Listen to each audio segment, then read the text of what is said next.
Alors je vous propose maintenant d'aller à la rencontre d'une jeune femme incroyable, une militante yéménite.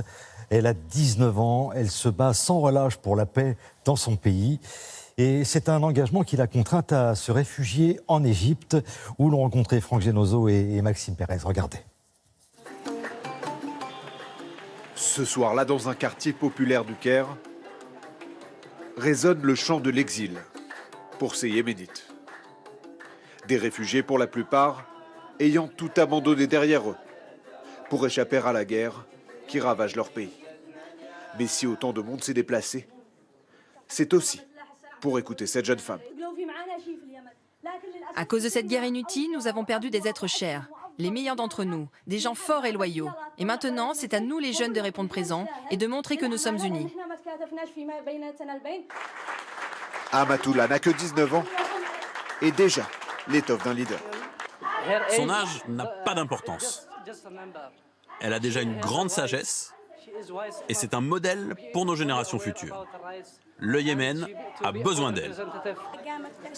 Amatoula est une femme extraordinaire. Elle se bat de toutes ses forces pour ramener la paix dans notre pays.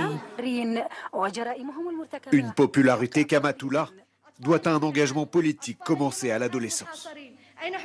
À Sanaa au Yémen, elle était le premier ministre du gouvernement des enfants.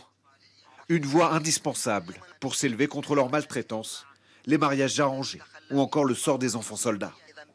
Ces combats lui ont valu le respect de ses compatriotes, jusqu'à l'ancien président yéménite, Ali Abdullah Saleh, devenu son protecteur.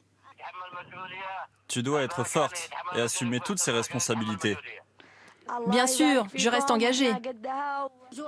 Mais dans un pays déchiré par la guerre, cette proximité avec l'ancien président lui vaut des menaces de mort.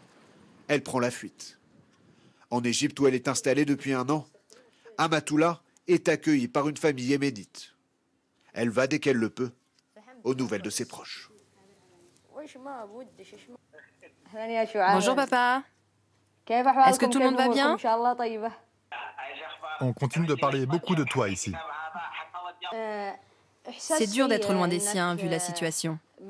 Mais ici, j'essaie de me construire et ça compte. Car je reviendrai dans mon pays et je serai plus forte. En attendant de pouvoir regagner sa patrie, Amatoula a décidé de continuer à se battre pour ses idées.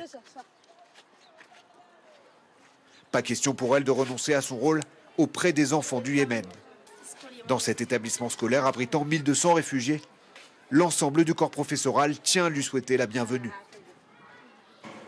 Et ses enfants, qui la reconnaissent aussitôt.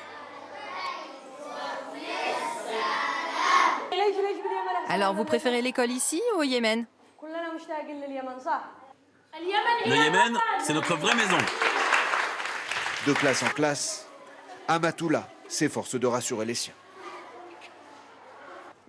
Vous êtes entre de bonnes mains ici. Je suis là pour vous, ne l'oubliez jamais. Si Dieu le veut, nous rentrerons bientôt au Yémen. Ce jour-là, la visite de la jeune femme s'achève par un tournoi de football. La situation n'est pas idéale pour eux. Mais vous voyez, il faut bien continuer à vivre. Quand je vois ces enfants heureux, ça me remplit de joie. Amatoula, la reine de Sanaa, assure n'avoir aucune ambition politique. Mais sa destinée en a fait l'espoir de toute une jeunesse que la guerre n'a pas réussi à briser.